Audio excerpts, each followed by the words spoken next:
Espresso coffee, amaretto liquor, vanilla ice cream. What more could you want from a gourmand?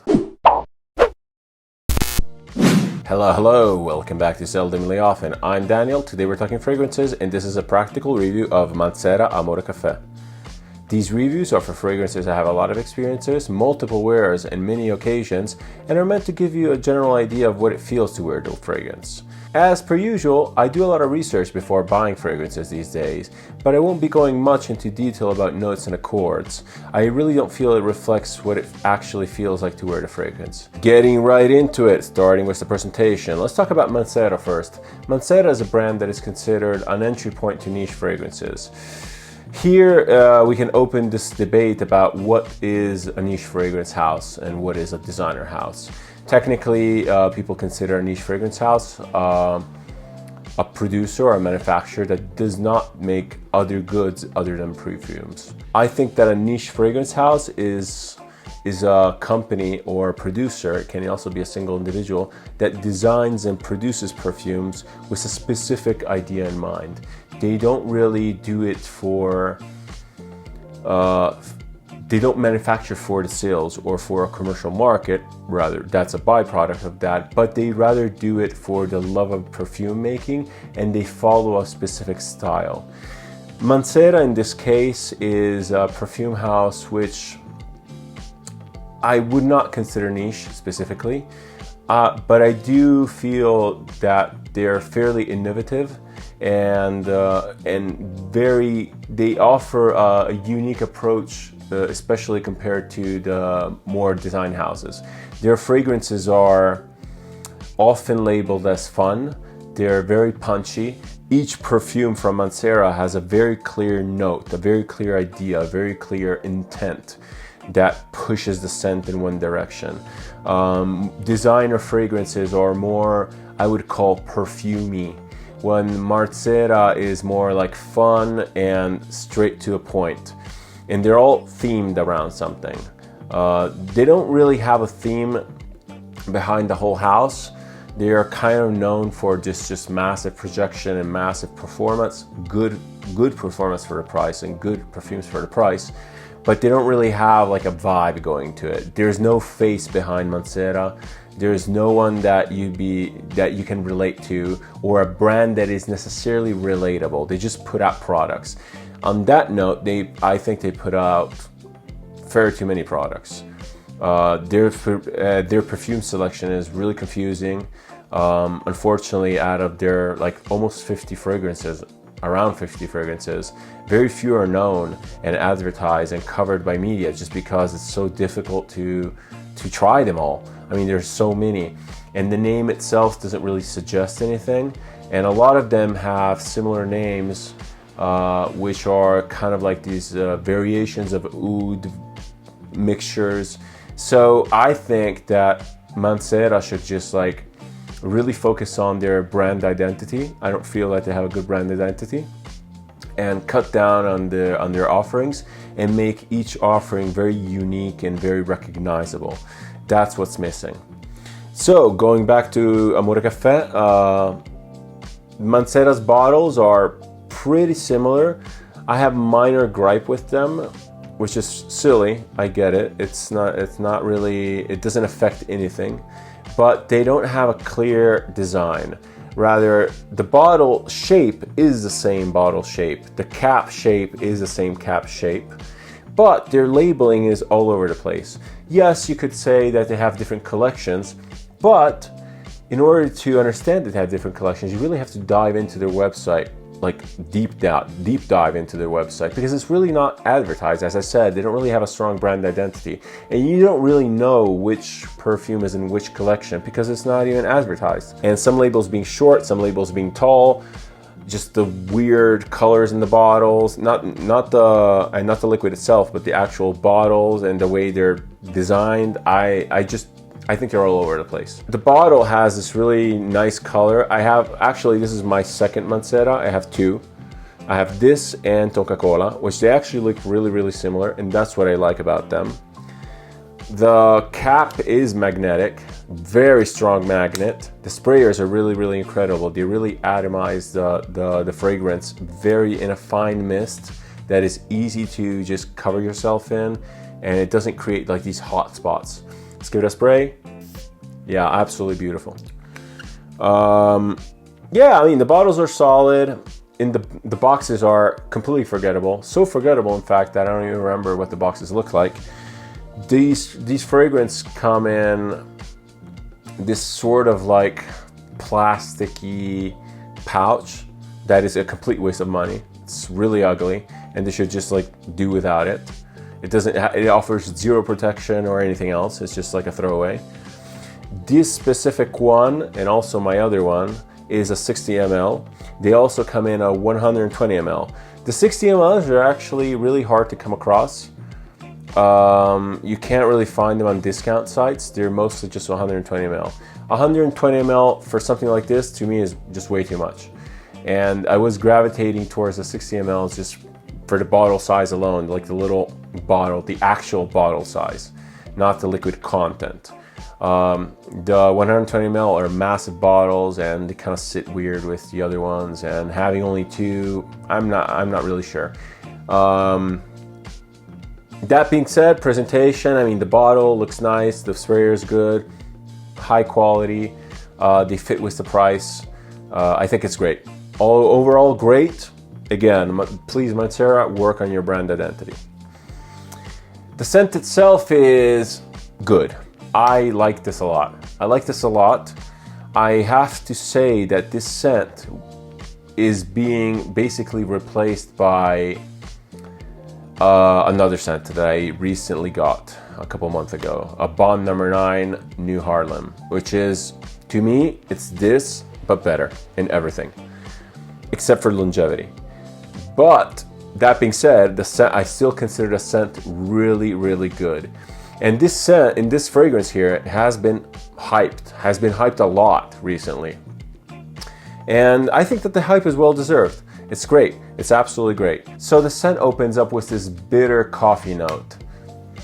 I would say bitter, it's not bitter specifically, but it's bitter compared to everything else that will come in the scent. And it's very sharp, you can smell it in the air. And it could be coffee, and it could be like a liquor, it could be like amaretto. I have very good experiences, both coffee, like the espresso, and amaretto. I'm Italian, so I mean, I know these two things very well. And it doesn't have like the bitterness and kind of like the burnt espresso from like the typical Italian style. It's more of like a coffee with like a burnt sugar, like a burnt brown sugar, like a caramelized something in it. And the amaretto, I think that it comes in a little bit later when this like initial blast of coffee fades. But yes, this, I mean, it's kind of like this mixture of like coffee and liquor that opens up. And it stays there. It stays there for a while. I think the opening is the best part because it's not like this. This is supposed to be a gourmand. It's a gourmand, but it opens up easy. It's not like completely cloying and overwhelming. It opens up interesting. It has this like bitterness to it, and I think it's very unisex, especially in the opening. And it's really not fatiguing at all.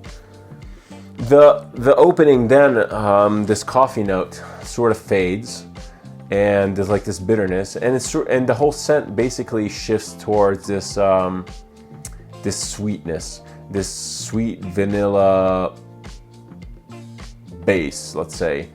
It's they say it's ice cream, vanilla ice cream or something like that. I get none of the ice cream part of it.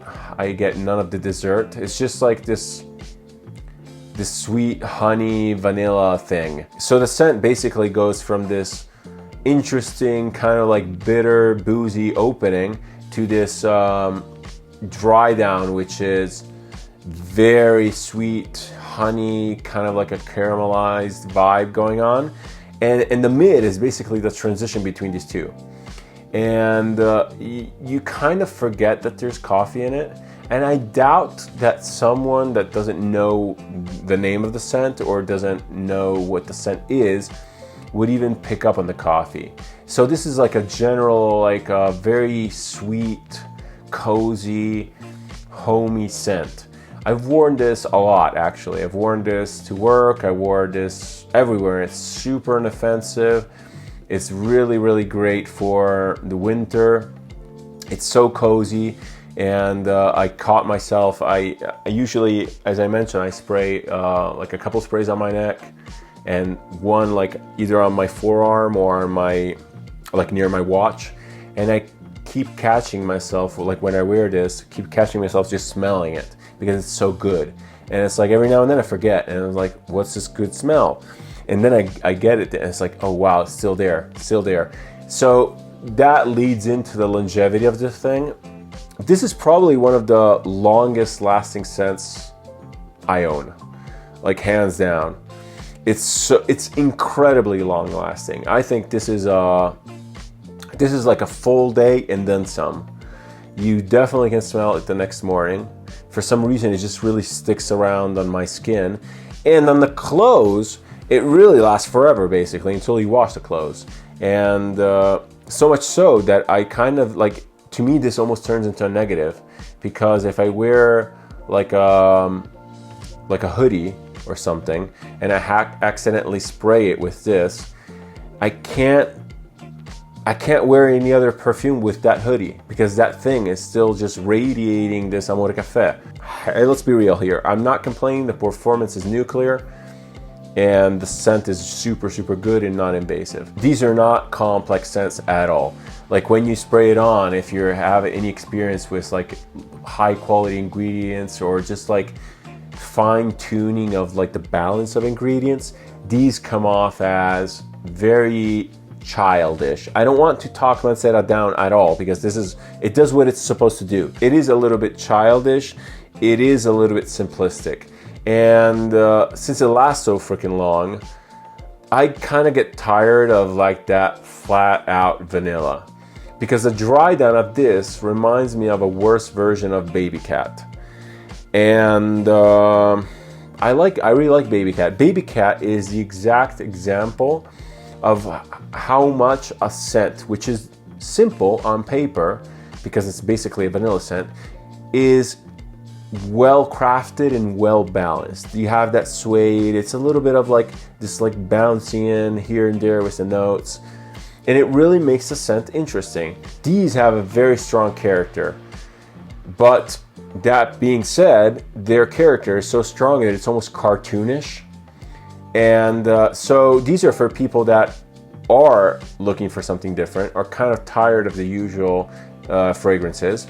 And whatever Mancera you pick, you'll be in for a treat, because they're very characterful and very fun. This one here is, I think it's completely unisex. I don't think this is feminine leaning at all. And this is just a cuddly scent.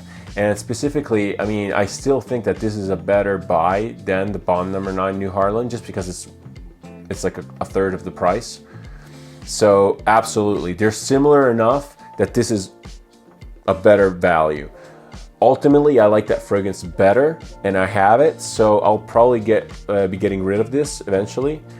But yeah, I think it's great. It's really great. I use it a lot. I enjoy it a lot. Every time I use it, this is great. This is a perfect evening scent, like stay-at-home scent, cuddly, like sit on the sofa and binge watch TV series, go to bed scent. This is absolutely amazing. And it's also great if you have like the bigger bottle, you can share it in the family. It's really homey. It's really nice. Another one down. Thanks again for watching. I do really appreciate all the comments, all the support, all the encouragement. I do have plans to up the production quality a little bit soon, maybe starting video number 20 or something. And I also want to introduce new formats. I definitely want to introduce a first impression video style, where I sample some samples, maybe 2, and maybe I'll compare the samples in some way. I'll just pair them up in an interesting way. And I also want to introduce a format where maybe it's more of a fragrance thoughts or fragrance opinions or something like that. But yeah, again, thanks for all the support, and see you next time. Thanks again. Cheers.